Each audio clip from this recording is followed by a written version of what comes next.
How's it going, everyone? Sean here from Raw Technique Studios, and today I want to talk to you guys about how I started growing my Instagram and to gain a lot of organic, engaged following in a very short amount of time.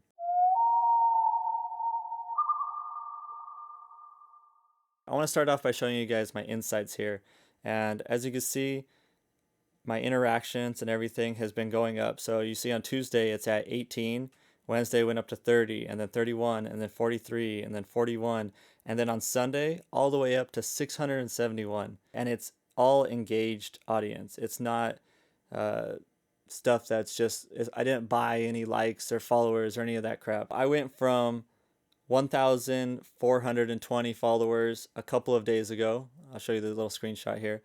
And then now I'm at 1,832 followers, and it's just been a couple of days. It's crazy how a couple of just little changes I've made to my Instagram over the last month has grown the following so much. So what I do is Instagram is treated as its own source, as its own social media thing, as it should be. Back in the day, and I'll show you guys. So let me scroll down to maybe like a couple months ago. This is what I used to do.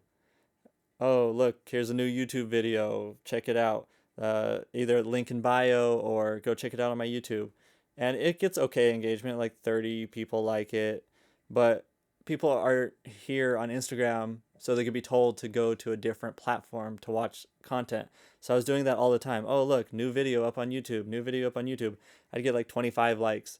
And most likely, maybe one or two of those people actually went to watch that video. But then I started changing things up. So I started posting these little videos where they're like less than a minute, because that's Instagram's limit is 1 minute. Started posting these, a couple of memes in here, just a couple pictures, and you could see that it went from this like random everywhere type of look, and then it went into this branded, very specific look for my Instagram. All my colors are fairly similar, so I do black, white, and then just occasional little colors here and there like yellow and orange. And then up here on the top I have my highlights and everything like that, and I made icons for them so they fit my brand, my look. So my logo is black and orange. So on my highlights I made logos that are black and orange, and then all of my Instagram posts are black, white, and then some like yellow or orange or something like that. So that is all part of a plan. I'm trying to build this brand, build this image that is very consistent with the look, but not only that, consistency. So let's go ahead and jump into the very first thing on how to do this, and that is consistency and value. You have to be consistent with your posting. I post at least once a day. That's a minimum for me. It has to be one post a day. I've been doing it for the last month, and my following has been growing just from that valuable information posted at least once a day. And this is on your page, not in your stories, like something valuable enough to go on your page that'll give your brand a nice look and fit everything that you're doing. And then in my stories, I'll post maybe if I'm sharing somebody else's post or an artist that I've mixed for, stuff like that, to where I want it to be up there for just a short amount of time and then it goes away. Now, some of those I add to highlights. So you see on my highlights here, I have clients. And in my clients, I have people who I've mixed. So I'll share that to my stories and give them a little shout out like, oh, this is who I've mixed. So people could go check them out, which is a benefit. And then also, I add that to my highlights. And you can see, all right, so I've mixed this here. Oh, I've done a mix for this guy. I've mixed this one, this one, this one, and so on. So that's what the clients are. And then I made another little box here for courses. So this is like for my website. I have a free course. Here's my premium courses and templates, online mixing. And then I have a little tab for YouTube. So if you want to watch these type of videos, then hey, check out my YouTube if you want to. And then I have my mixing tips. And this is where I share all of my little 1 minute or less tips. And they're all on here, so they're easily accessed, that people could just go through and watch them all. And then my very last highlight is books, just books that I like and recommend. All right, so those are things I like having there as highlights.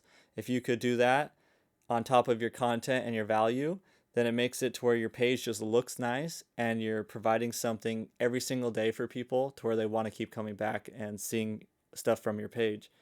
Now, another thing that I did is always engage with your audience. So if somebody comments on one of your posts, respond to every single comment that comes in.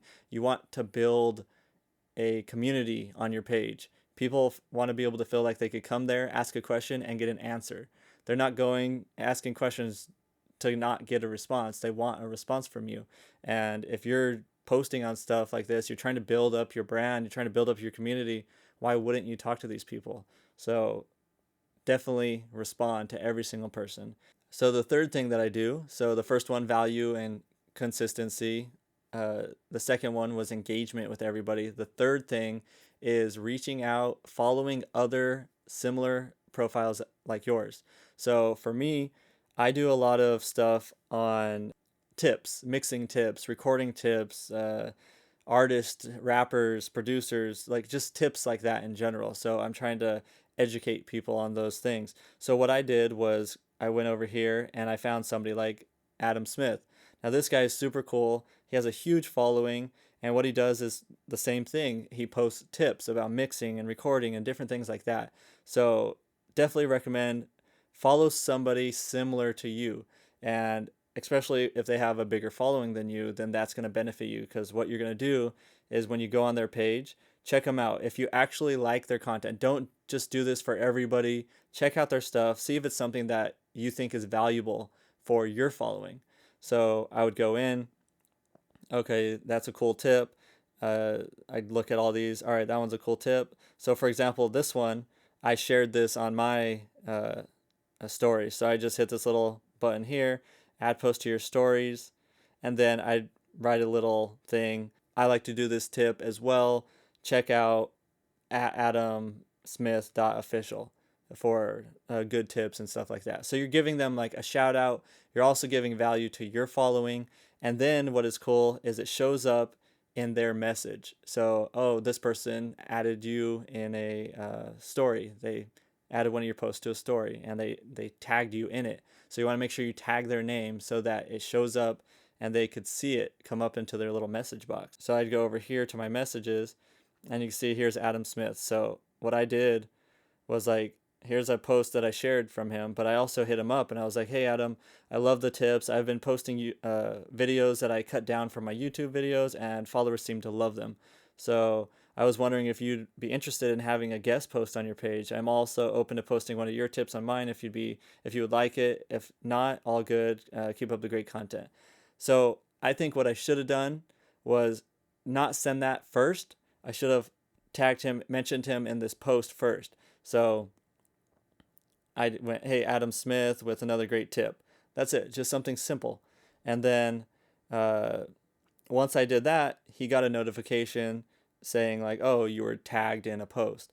And then he was like, oh, okay, bro, because he read my comment. So I think what I would have done different if I would have gone back is share a post or two, and then if they respond, ask or tell them like what you like about everything on their page. Start off with a compliment. That's what I like to do is, hey, I really love what you're doing. I think you're providing a lot of value. I think it's so valuable that I'm sharing it on my page. But also, I think I have some really great content for your followers as well. If you think so, uh, you could send them a little sample post. If you think it's valuable for them, if you don't mind sharing it on your stories, I think it could help out a lot of people. Something like that. You want to make sure you're not too aggressive with things like, oh no, like I want to be posed. Like, don't be a dick. Like, just be cool. So yeah, that's okay with me. I could wait a week, or if you're more comfortable with posting the stories, I appreciate either way. If you ever need anything from me, let me know. I have a fairly large YouTube following, so I'm trying to add value to him as well. So I'd be open to give you a shout out on a video, and then we can help each other grow. And he's like, yeah, for sure. So he ended up sharing one of my videos in his stories. And so I was like, oh, thank you for the post. And then I'll be putting together a video where I talk about good sources and accounts and everything like that. And I'll mention you in it for sure. So, well, here's me mentioning him in it. And uh, so, yeah, so he's like, thanks, dude. We could plan many things in the future. And so pretty much I'm just building up a relationship with this person. I'm networking. We're talking about collaborating. We're helping each other out, providing value for somebody. You might get value in return. So always be the one to give that value first, and that could be huge because of that right there. That's why my following instantly, within the time that he posted it until his story disappeared in 24 hours, my following went from about a little over 1,400 to 1,800 within that day. That's it. Just instantly, like that, 400 new followers. So reaching out to these accounts that are larger than you can be extremely valuable. And this was just one person that I've reached out to, and they've shared something for me. I've only done it with one.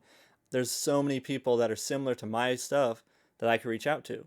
Whatever your main thing is that you do you give tips? Do you just, are you a musician? You like to share your music? Are you doing, what do you do? What do you focus on? Or even if you have like little hobbies, whatever you post regularly, whatever that topic is, there's probably a bunch of other people that have bigger followings that do the same thing. And if your content's valuable, their content's valuable to their following, then share some of their stuff for onto your page, onto your stories, and then get a conversation going with them. See where it goes. You might be able to get them to post something for you as well. Another thing is networking and collaborating. So I like to follow all the people like that are in my space in the hip hop community, with whether it's mixing, music producers, artists, all that different stuff. I just follow different people, and when they post something that I think is valuable, I'll share it. And most likely you'll get some type of response like, "Oh, I appreciate the share," stuff like that. And then I like to start a conversation with them, start talking to them. All kinds of just pages that could be valuable to work with in the future, and sharing each other's stories, stuff like that. It just helps each other build an audience. And I like to talk to them about collaborating as well. I'm trying to get people to do some like Google Hangouts where I could just ask some questions and we could post it here on YouTube. So I'm trying to build up stuff like that, get networking, collaborating, bring value to them, as well as share it with both of our audiences, because that's why we do it. We share these videos because we're trying to provide value, and if we could help each other do that for our audience, then that's even better. And then last thing I do is hashtags, and I like to do stuff that's relevant to the post as well as stuff that is used by me regularly. So, for example, I have this one about, are you leaving money on the table, and talking about registering with your PRO to collect some of your royalties, your performance royalties from streaming and stuff like that. And then I give a description of what it is, and then hashtag. I always do hashtag studio life. That's just something I always do. And then hashtag PRO. Stick to hashtags that you use regularly so you can always show up in those hashtags, and also use hashtags that are relevant to that post. Okay, so those are the 5 things that I do. So 1 was consistency and value. 2, engage with your audience. All those comments, respond to them. Number 3, reach out and find people that are similar to you in your space that have a larger following, and then try to develop a relationship with them. Share some of their stories. Share that value with your audience. Talk to them about how you think your stuff is valuable for their audience as well. Maybe they'll share a post, maybe they won't. But just remember, be cool about it. Don't be a dick. Don't be forceful. If they don't share your message, that's fine. Not everybody's going to respond to you. Don't take it personal. That's just how it is. But just reach out to several people and see where it goes. The 4th thing was networking, collaborating. That's something that you could build up just for your overall business and brand, and work with people that are cool in the similar space that you think would be valuable, working with them for your audience. And then lastly, number 5, use some hashtags that you use often and that is relevant to the post that you're doing at that time. All right, so hopefully that helps you guys build up your Instagram as well. Thank you guys for watching this, and I will see you guys in the next video. Peace.